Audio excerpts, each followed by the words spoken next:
السلام عليكم ورحمة الله وبركاته.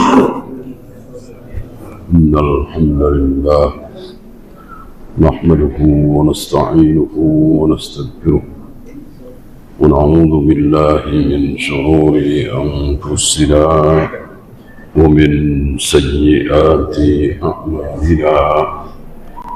من يهده الله فلا مضل له ومن يضلل فلا هادي له. أشهد أن لا إله إلا الله وحده لا شريك له وأشهد أن محمدا عبده ورسوله وبعد. Kita sampai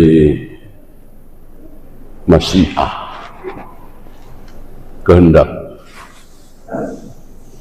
Yang pertama tulisan,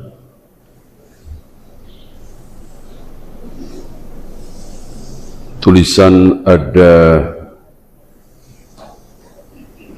4, sudah kita bahas.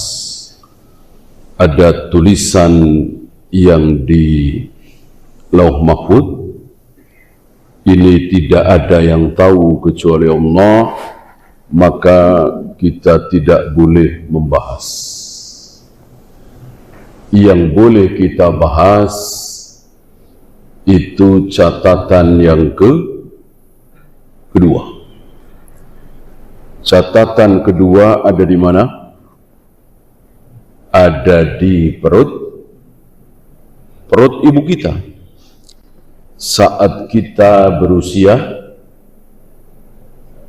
berapa? 4 bulan, 120 hari. Nah, terhadap catatan yang kedua ini yang kita harus bersikap. Karena di dalam catatan kedua ini bercabang. Tulis begini, kalau begini nanti begini. Tulis begini, nanti kalau begini, bercabang-cabang. Tulis umurnya 60 tahun. Tapi kalau dia menyambung silaturahim terus, tambah jadi 80 tahun. Gitu. Tulis dia rezekinya sekian. Tapi kalau dia banyak sedekah, tambah jadi sekian. Gitu. Tulis dia kecelakaan parah di tahun 2000 misalnya. Tapi kalau dia terus berdoa minta keselamatan, kecelakaannya tidak parah atau tidak kecelakaan sama sekali, dan seterusnya. Nah, terhadap catatan kedua ini yang kita harus bersikap. Yang menjawab pertanyaan, ya percuma silaturahim, kan umur kita berapa sudah dicatat. Nah, pertanyaan ini dijawab oleh tulisan kedua tadi. Ya percuma kita berdoa nangis-nangis, kan dikabulkan atau tidak sudah ditulis. Jawabannya catatan kedua. Percuma kita berusaha sekuat tenaga, kan sudah ditakdirkan. Jawabannya catatan kedua ini.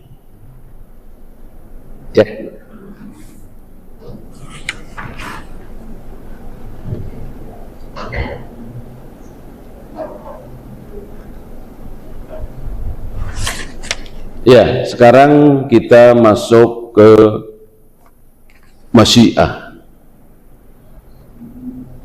Jadi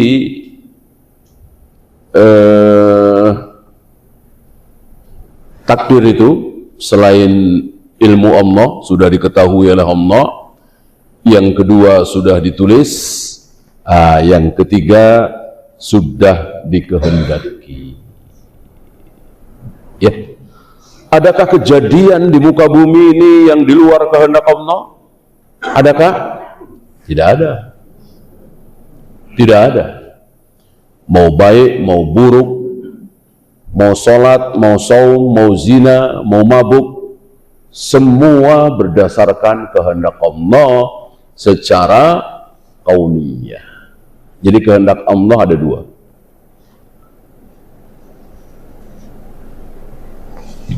Bukankah Allah tidak menghendaki keburukan? Bukankah Allah tidak menghendaki kesulitan? Yuridullahu bikumul yusra wa la yuridu bikumul usra. Allah menghendaki kemudahan. Allah tidak menghendaki kesulitan. Tapi mungkinkah kita mendapatkan kesulitan? Ya mungkin. Loh kok begitu? Jawabannya tadi. Kehendak Allah ada dua. Apa dan apa? Syar'iyah dan kauniyah. Kauniyah dan syar'iyah. Apa kehendak kauniyah? Kehendak Allah yang pasti terjadi. Enggak mungkin enggak. Bisa baik, bisa buruk. Gitu. Terjadi tsunami di Aceh. Terjadi gempa di Jogja. Terjadi tanah longsor di Sumatera. Apakah ini kehendak Allah? Iya. Iya. Buruk? Ya buruklah. Tsunami kan buruk. Gempa kan buruk. Itu. Tapi pasti terjadi, sudah terjadi. Nggak mungkin enggak. Apakah iblis tidak mau sujud kepada Adam merupakan kehendak Allah? Jawabnya, iya. Iya, secara kauniyah. Kalau secara syariah, tidak. Ya, secara syariah, tidak. Kalau kehendak kauniyah adalah kehendak Allah yang pasti terjadi, bisa baik, bisa buruk. Adapun kehendak syariah adalah kehendak Allah yang pasti baik. Pasti baik. Allah menghendaki semua manusia beriman. Allah menghendaki semua kaum muslimin salat. Allah menghendaki semua kaum muslimin yang salat mengikuti sunnah Nabi, bukan bid'ah. Baik-baik semua. Apakah Allah menghendaki ada pelacuran di muka bumi ini? Tidak. Apakah Allah menghendaki ada perjudian, korupsi, pembunuhan di muka bumi? Tidak.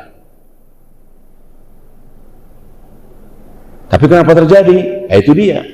Kehendak syar'iyah. Jadi kehendak syar'iyah adalah kehendak Allah yang pasti baik. Bisa terjadi, bisa tidak. Kehendak kauniyah adalah kehendak Allah yang pasti terjadi. Bisa baik, bisa tidak. Maka kalau ada yang bertanya, Abu Jahal, Abu Lahab tidak mau beriman kepada Nabi SAW, apakah ini kehendak Allah? Nah, tanya dulu. Kauniyah apa syariah? Kehendak syariah apa kehendak kauniyah? Kalau kehendak kauniyah jelas itu kehendak Allah. Innama amruhu idza arada syai'an ayyakula lahu kun fayakun. Allah itu kalau mau menghendaki sesuatu cukup mengatakan kun, jadilah, pasti jadi, nggak mungkin gagal. Kehendak kauniyah, kun, kauniyah, pasti terjadi. Bisa baik, bisa buruk. Tapi kalau kehendak syariah tidak. Allah menghendaki secara syar'i, secara syariah, Abu Jahal, Abu Lahab dan semua manusia beriman kepada Nabi SAW, masuk Islam. Allah menghendaki seperti itu. Maka Allah memerintahkan Nabi Muhammad SAW untuk berdakwah, mengajak manusia masuk Islam. Dan wajib bagi beliau, tidak seperti kita nggak wajib. Kita datangi tempat-tempat di mana orang-orang masih kafir, kita ajak masuk Islam. Wajibkah? Tidak. Rasul wajib. Para nabi, para rasul wajib. Masih ingat peristiwa Taif? Ketika Nabi merasa gagal di Mekah, artinya jauh lebih banyak yang memusuhi, menolak, menghina, mencaci, memaki beliau daripada masuk Islam. Beliau mencoba ke Taif, mengajak orang-orang Taif untuk masuk Islam. Ada berapa? Ada berapa waktu itu orang Taif yang mau masuk Islam? Ada berapa? Tidak ada satupun. Tidak ada satupun. Bahkan beliau diusir. Ini perjuangan itu memang harus seperti itu ya. Antum lihat ke Taif hari ini, nggak ada satupun orang kafir, semuanya Islam semua. Ya, nggak usah sekarang, dari 1000 tahun yang lalu, 1200, 1300 tahun yang lalu sudah Islam semua. Awalnya seperti itu. Gitu. Maka para dai, para ustadz, para ulama ketika berdakwah dicaci, dimaki, dihina, nggak masalah. Nggak masalah. Jangan berharap begitu dakwah langsung pada menerima, disanjung, dipuja-puja, dipersilahkan, diberi tempat. Jangan. Ya. Ketika seorang dai berdakwah menyampaikan kebaikan, kebenaran, lalu dicaci, dimaki, dihujat, ini hal yang biasa. Memang seperti itu perjuangan. Apalagi di tengah masyarakat yang penuh dengan syirik, penuh dengan bid'ah, di masyarakat kafir apalagi. Gitu. Nanti Allah akan memberikan hasil setelah si da'i ini meninggal, dan itu pahala yang luar biasa. Ya.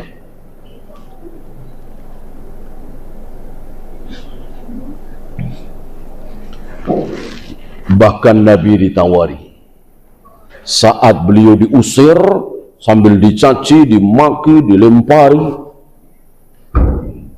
beliau bersama Zaid bin Harithah pulang dan istirahat. Di saat itulah datang Jibril.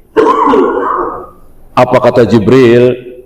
Ya Muhammad, Allah memberikan kuasa kepada engkau terhadap malaikat penjaga gunung. Jadi di Taif itu kan gunung gitu ya, gunung cukup tinggi.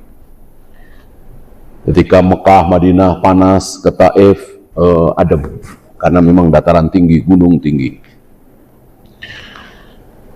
Jika engkau perintahkan malaikat penjaga gunung ini untuk mengangkat gunung ini, lalu ditimpakan ke orang-orang Taif, malaikat penjaga gunung siap.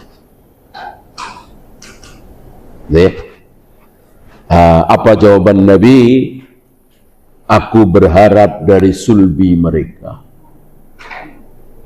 Aku berharap dari sulbi mereka. Betul mereka hari ini nggak mau beriman, nggak mau masuk Islam, tapi aku berharap anaknya, anak mereka, cucu mereka, cicit mereka. Nah, jadi dakwah itu sabar. Ya. Inilah Nabi kita Muhammad sallallahu alaihi wasallam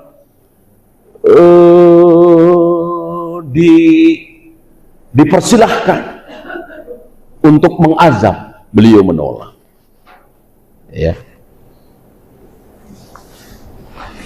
Sementara ada seorang nabi yang tidak dipersilahkan, tapi memohon kepada Allah, ya Allah, azablah kaum ini. Ya. Padahal tidak ditawari. Dan Nabi ini tidak tercela. Ya. Nabi ini tidak tercela. Walaupun dia minta supaya kaumnya diazab. Kenapa? Karena bukan sehari dua hari, sebulan dua bulan, bahkan bukan setahun dua tahun, tapi 950 tahun. 950 tahun.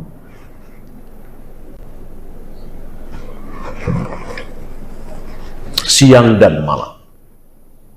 Tidak ada hentinya, terus berdakwah. Oh, dicaci, dimaki, dihina, sampai dikatakan gila. Nggak ada laut, nggak ada sungai, tapi bikin kapal. Udah stres dia nih. Nabi siapa? Nabi siapa? Nabi Nuh alaihi salatu wassalam. Apakah beliau tercela minta kepada Allah supaya kaumnya habis diazab? Sebab kalau tidak diazab, lam najid illa kafar. Nanti melahirkan anak kafir lagi, melahirkan anak kafir lagi. Karena agama anak itu mengikuti orang tuanya. Orang tua Hindu otomatis anaknya ikut Hindu. Orang tuanya Buddha otomatis anaknya ikut Buddha. Orang tuanya Islam, insya Allah anaknya otomatis Islam. Sudah otomatis. Karena keyakinan. Orang yang meyakini sebuah agama Hindu misalnya, itu dia yakin sekali di luar Hindu salah. Kita kaum muslimin tentu kita yakin seyakin-yakinnya di luar Islam salah, kekal di neraka selama-lamanya. Walaupun dia jujur, amanah, baik hati, dermawan, tetap kekal di neraka selama-lamanya kalau tidak masuk Islam.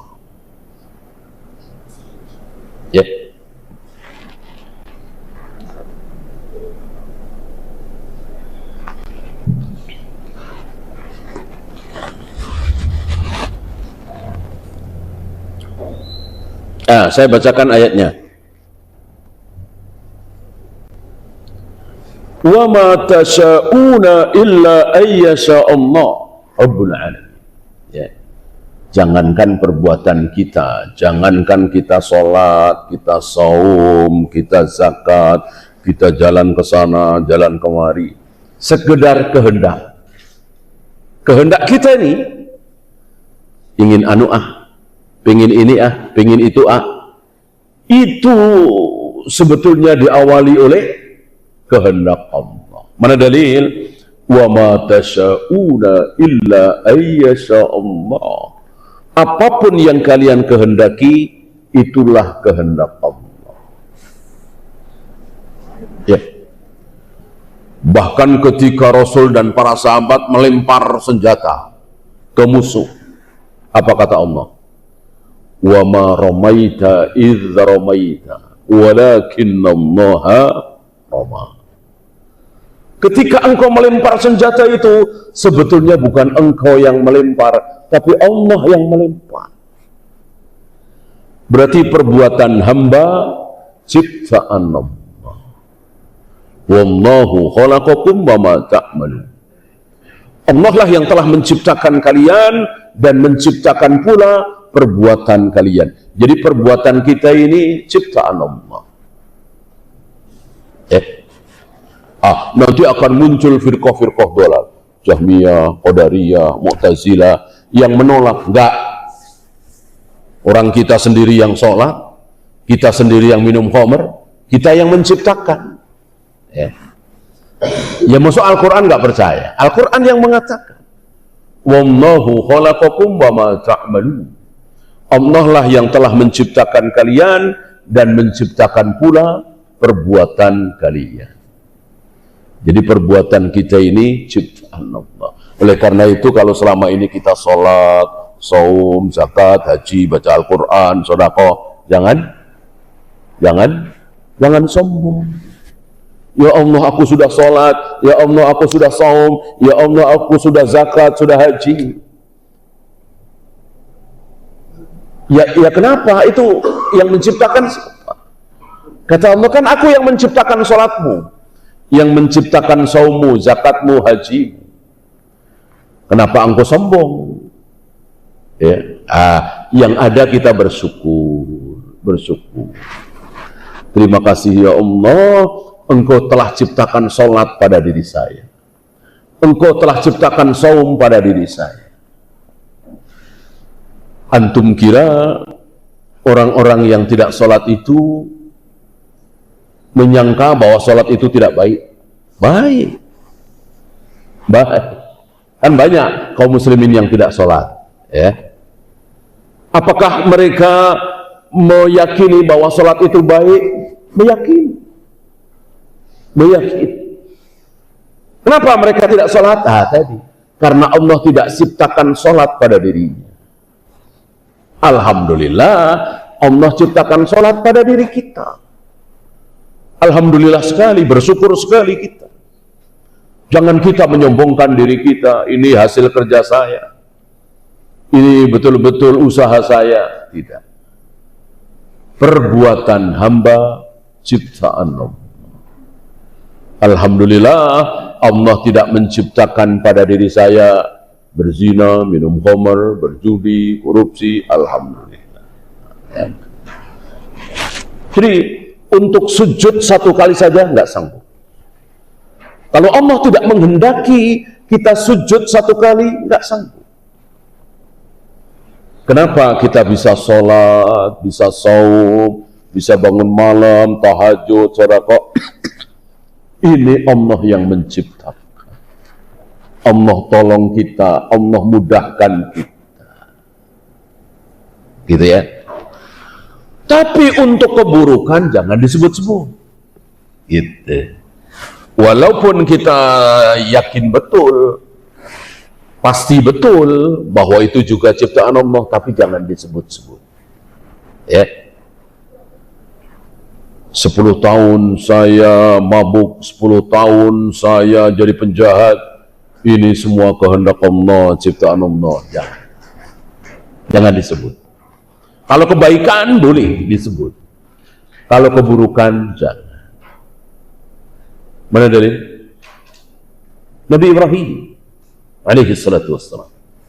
Nabi Ibrahim itu ketika dialog dengan raja kafir itu, Namrud, Nabi Ibrahim mengatakan, ketika ditanya Tuhanmu Allah itu seperti apa? Ya. Dijawab, dialah yang menghidupkan aku, dialah yang memberikan hidayah kepadaku, dialah yang memberikan makan kepadaku. Wah, disebut yang baik-baik. Begitu sakit, nah, mestinya kan dialah yang membuat aku sakit. Enggak. Tapi Nabi Ibrahim mengatakan, wa idza maritu fahuwa yashfi. Ketika aku sakit, Allah lah yang menyembuhkan aku. Nabi Ibrahim tidak mengatakan ketika Allah membuat aku sakit, setelah itu Allah membuat aku sembuh. Enggak. Padahal kenyataan seperti itu. Emang yang membuat manusia sakit siapa kalau bukan Allah? Tapi jangan disebut. Yang buruk-buruk jangan disebut. Yang baik-baik sebut. Ini dari Allah. Gitu ya. Kita sering kelepasan atau mungkin belum tahu ya. Ketika ada yang nanya, misalnya wartawan misalnya ya, oh, Bapak begitu sukses seperti ini, bisnis Bapak sampai ke daerah-daerah, bahkan sampai ke luar negeri, omsetnya sudah ratusan miliar, bahkan triliunan. Ini rahasianya apa? Ini karena dulu saya ulet, saya sabar, saya mestinya jangan seperti itu. Ini karena kehendak Allah. Ini karena pertolongan Allah. Ini karena saya dimudahkan oleh Allah. Berapa banyak orang yang seperti saya, ulet, tekun, sabar, jujur, amanah, tapi nggak seperti ini. Banyak. Gitu. Jadi sebut Allah untuk yang baik-baik. Gitu. Begitu bangkrut, begitu gagal, sebut kesalahan diri sendiri. Ini semua karena keteledoran saya. Ini semua karena saya cari karyawan kurang profesional. Saya terlalu cepat percaya kepada orang baru, misalnya. Jadi salahkan diri kita. Jangan kemudian ketika bangkrut, ini kan kehendak Allah. Memang Allah mau bikin dagangan saya bangkrut. Jangan. Ya. Nabi Ibrahim sekedar sakit saja, sakit kan keburukan yang biasalah. Ya. Nabi Ibrahim tidak mau menyebut Allah, tapi menyebut dirinya. Wa idza maritu fahuwa yashfini. Jika aku sakit, Allah lah yang menyembuhkan aku. Gitu ya. Untuk ucapan saja, adapun keyakinan yakin betul. Siapa sih yang bikin kita bangkrut kalau bukan Allah? Siapa sih yang bikin kita sengsara kalau bukan Allah? Emang ada kekuatan selain kekuatan Allah? Kan nggak ada. Ada orang bilang katanya kalau sukses itu Allah yang bikin, kalau bangkrut itu setan yang bikin. Ini syirik, menyekutukan Allah. Berarti seolah setan itu punya kekuatan. Nggak ada. Setan itu nggak punya kekuatan apa-apa. Ya, kalau Allah tidak mengizinkan. Jadi yang baik-baik itu dari Allah, yang buruk-buruk dari setan. Itu ucapan. Ya. Adapun keyakinan, semuanya yakin bahwa semuanya dari Allah. Tapi jangan diucapkan. Apa? Adab. Gitu. Sebagai adab.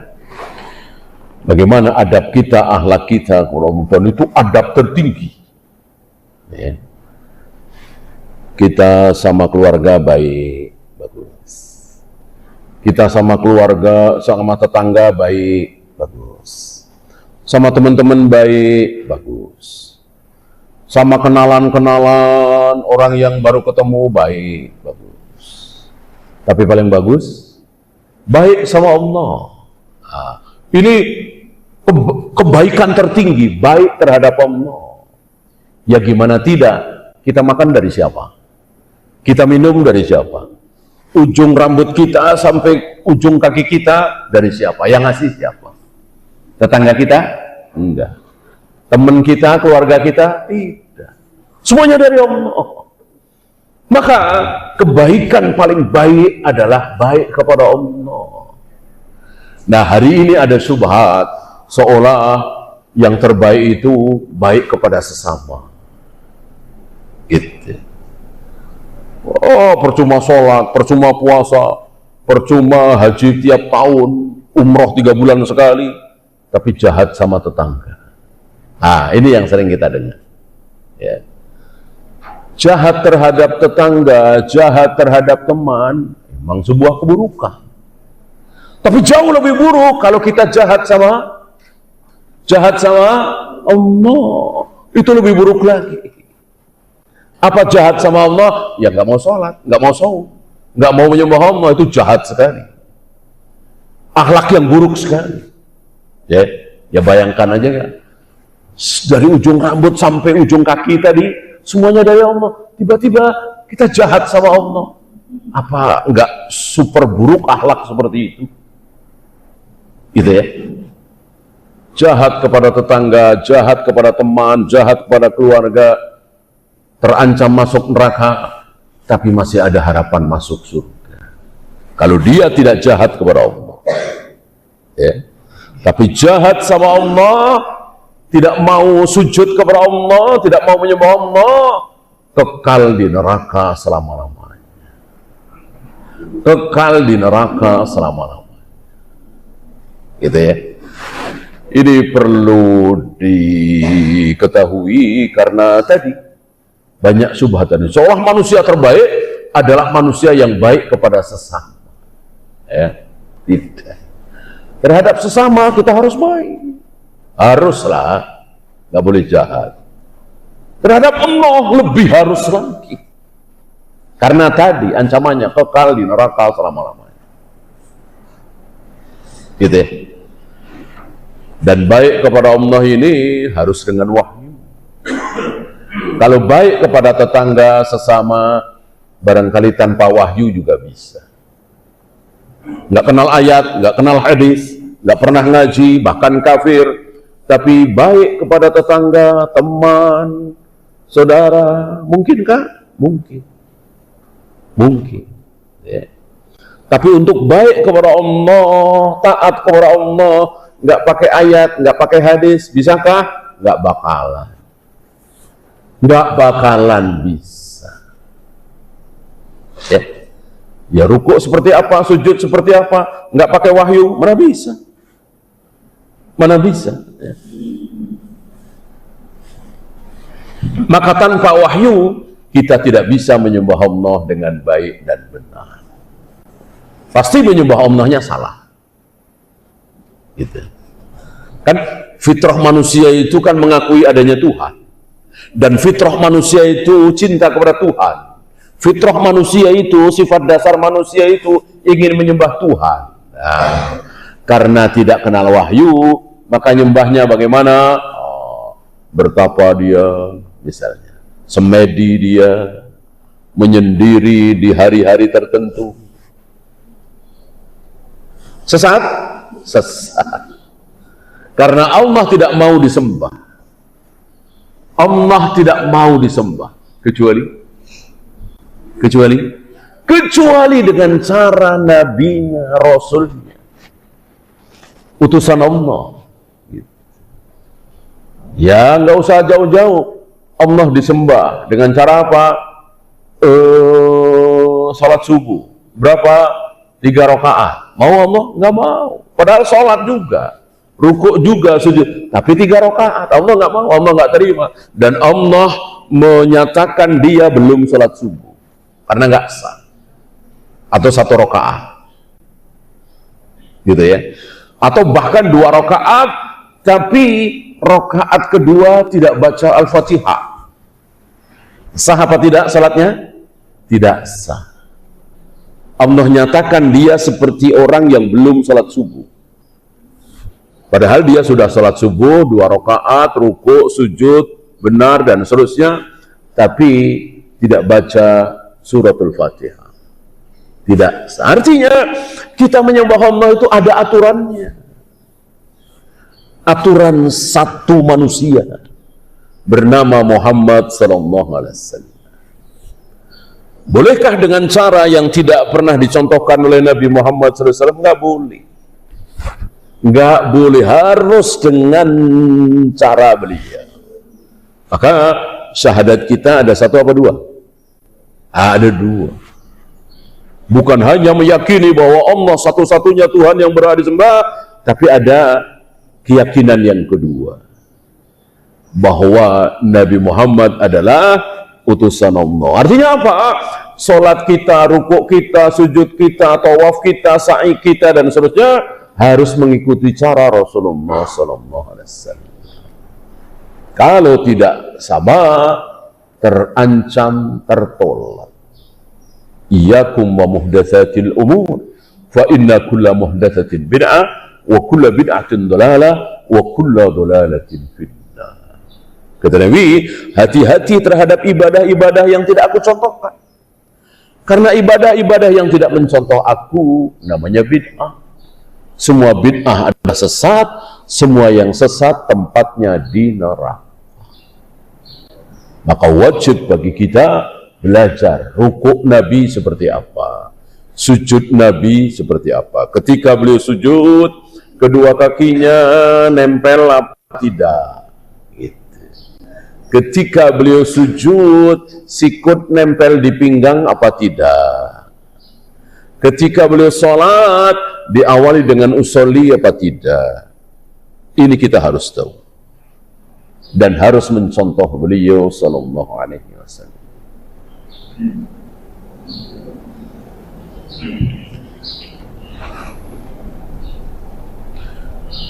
Walau sya'allahu maqtatala alladhina min ba'dihim min ba'di ma ja'athumul bayyinat. Ini suratul Baqarah ya. Jika Allah menghendaki, Jika Allah menghendaki, maka mereka itu tidak saling membunuh. Mereka itu tidak saling berperang. Kalau Allah menghendaki, berarti itu kehendak Allah pada perang itu. Kehendak apa tadi? Kauniyah. Artinya pasti terjadi. Yang sudah terjadi, pasti terjadi. Pasti kehendak Allah secara kauniyah. Ya. Oleh karena itu sekali lagi, kalau ada orang yang bertanya apakah iblis tidak mau sujud kepada Adam itu kehendak Allah, balik ditanya, kehendak apa dulu nih? Kehendak apa dulu nih? Kalau kehendak syariah, ya enggak. Kan Allah memerintahkan iblis untuk sujud kepada Anda. Ya, usjudu li Adam. Fasajadal malaikatu ajma'in illa iblis. Ketika para malaikat, iblis juga ada di situ. Antum masih ingat bagaimana kehebatan, kemuliaan, ketakwaan, keilmuan iblis waktu itu ya, sebelum Adam diciptakan. Para malaikat mau sujud kepada Adam, iblis tidak mau. Padahal Allah memerintahkan, masa memerintahkan nggak menghendaki? Itu secara syariah. Tetapi secara kauniyah itu kehendak Allah.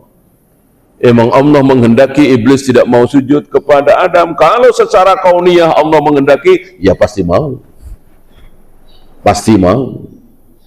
Ya. Tidak mungkin kehendak kauniyah Allah tidak terjadi.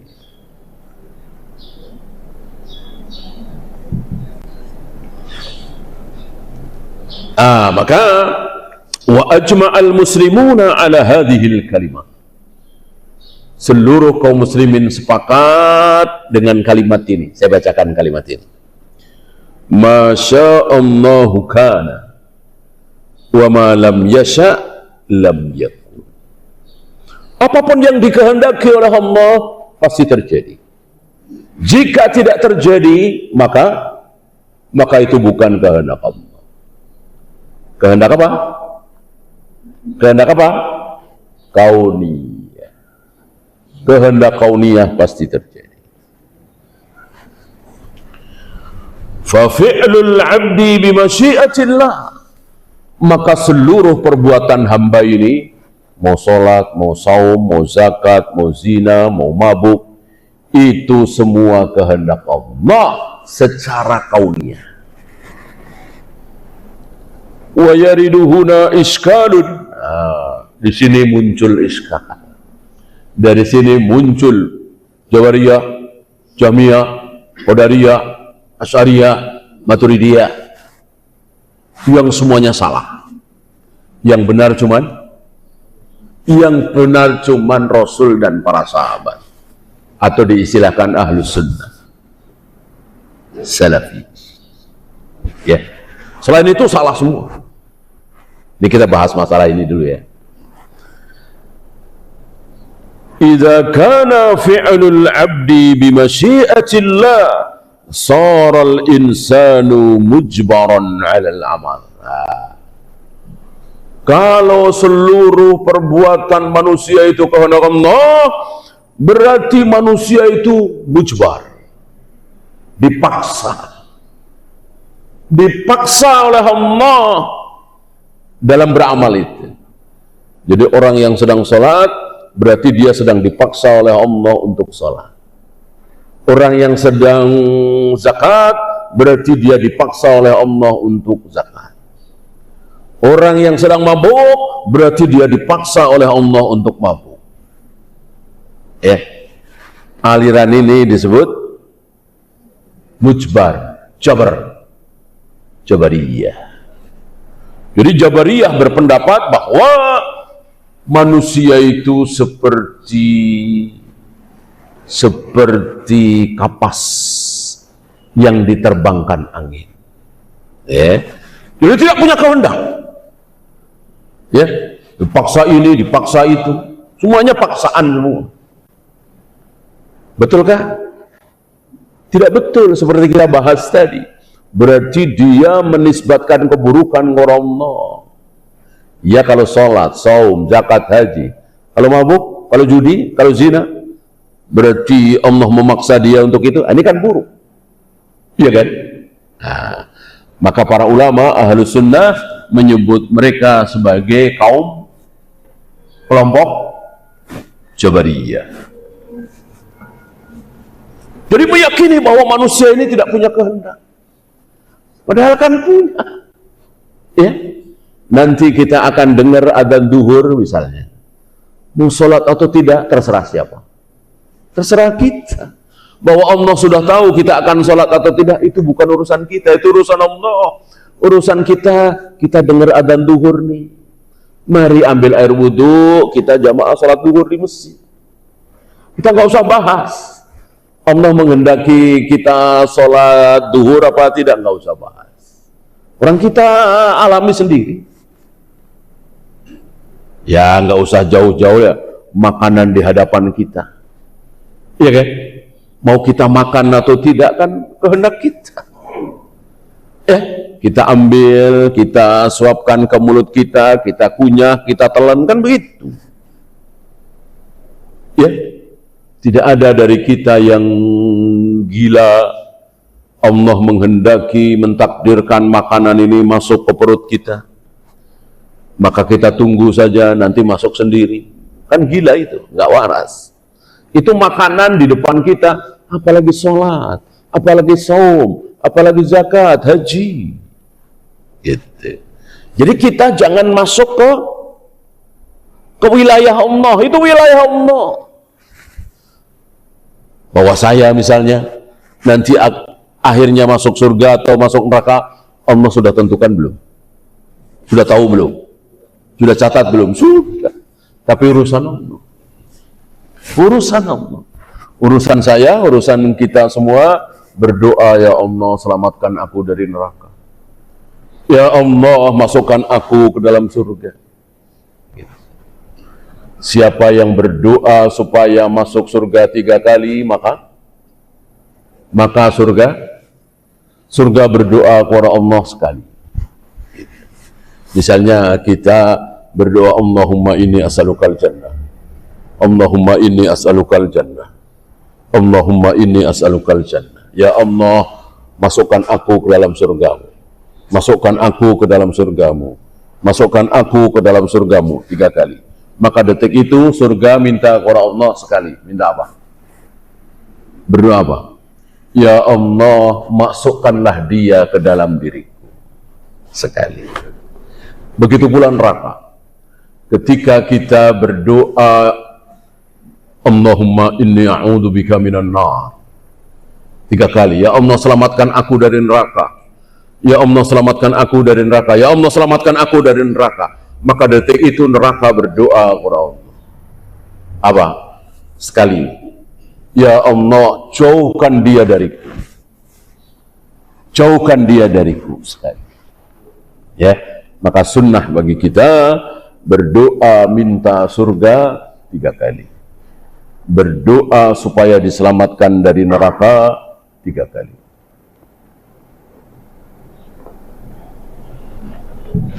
Bukan berarti sekali tidak boleh, 2 kali tidak boleh, 4 kali tidak boleh, 5 kali tidak boleh, tetap boleh.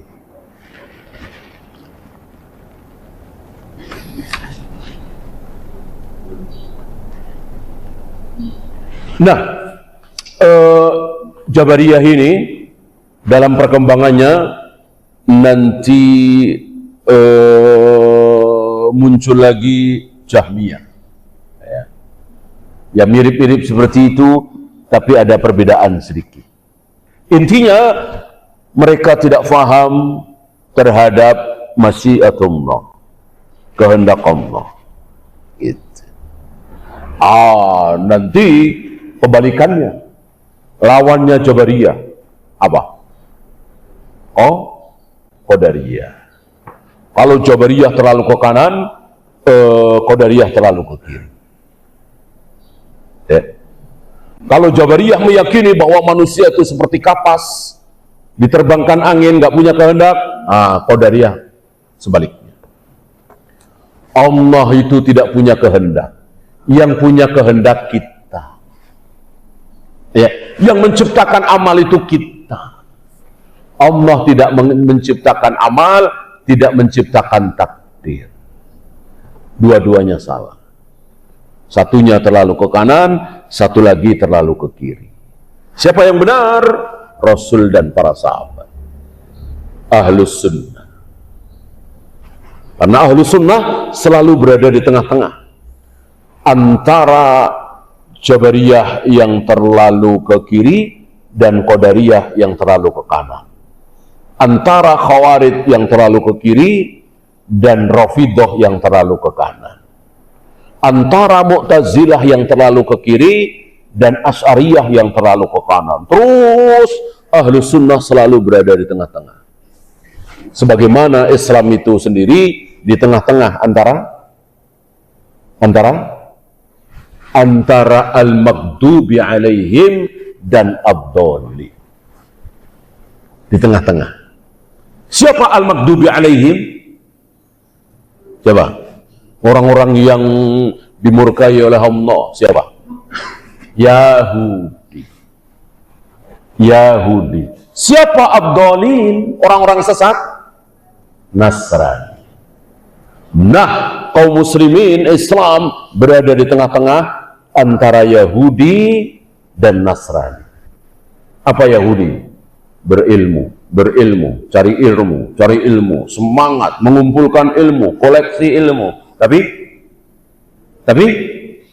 tidak beramal. Yahudi, ilmu yang mereka dikumpulkan di koleksi. Berilmu orang-orang Yahudi, saking berilmunya Yahudi, orang-orang Yahudi itu pernah mengatakan kepada sesama teman mereka atau orang lain mengatakan, tanyakan kepada Muhammad tentang ruh nyawa. Kalau dia jawab macam-macam begini begitu, berarti dia bukan Nabi. Tapi kalau dia diam saja nggak mau jawab, berarti dia Nabi. Dan betul Nabi ketika ditanya tentang roh, dia nggak berani jawab. Mestinya kan mereka beriman, iya kan? Malah enggak. Malah yang beriman orang Ansor yang bukan Yahudi. Gitu. Mestinya yang pertama kali beriman kepada Nabi Muhammad SAW adalah orang-orang Yahudi. Orang tahu persis. Jangankan wajahnya, jangankan postur tubuhnya, ada bulatan di punggung Nabi, cap kenabian, kan tertutup kan, pakai baju kan, orang-orang Yahudi tahu. Bahkan Al-Quran menyatakan orang-orang Yahudi itu tahu bagaimana Nabi Muhammad SAW, sebagaimana mereka tahu terhadap anak-anak mereka sendiri. Namanya anak kan ngurus dari bayi. Ada tompel di punggung misalnya, tahu namanya anak. Terhadap Nabi SAW mereka pun tahu. Mestinya mereka yang pertama kali beriman, malah nggak ada yang beriman, kecuali satu atau dua. Ya, salah satunya Abdullah bin Salam. Itulah yang berilmu, tahu tapi tidak beramal. Kebalikannya Nasrani. Beramal, tapi tanpa ilmu sama sekali. Ya, orang-orang Nasrani sampai hari ini, orang-orang Kristen kan beramal, ke gereja, kebaktian ini, tapi nggak ada ilmu sama sekali. Gitu. Nggak ada pembahasan ilmiah, pertanyaan ilmiah. Pak Pendeta, apakah betul panutan kita yaitu Yesus memerintahkan kita seperti ini, bikin gereja, nyanyi-nyanyi di gereja, pakai gitar, pakai piano? Ini kan pertanyaan ilmiah, nggak ada. Ini ditiru oleh sebagian kaum muslimin, terutama di daerah-daerah. Pak Kiai, apakah Nabi kita, panutan kita mencontohkan seperti ini? Jadi menjelang puasa itu ada ruahan, nyadranan, ke kuburan. Kalau ada yang meninggal itu ditahlilkan 3 hari, 7 hari, 40 hari, 100 hari.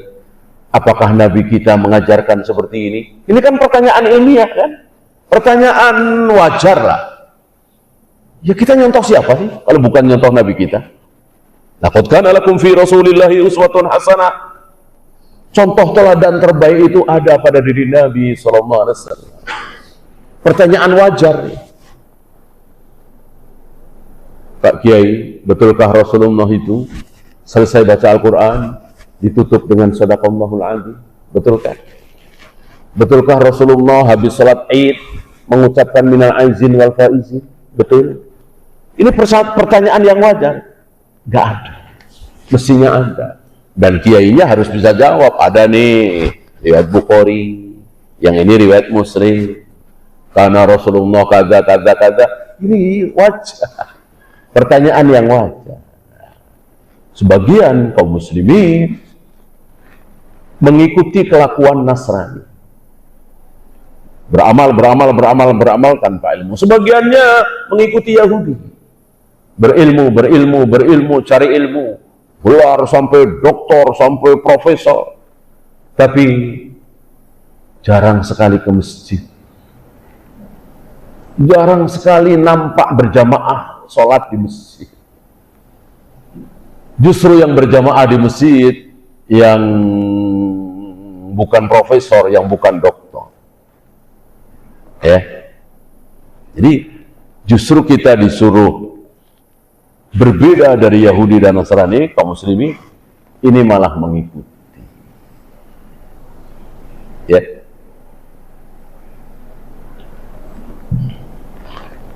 Satu lagi yang juga salah dalam masalah takdir, orang yang menyalahkan.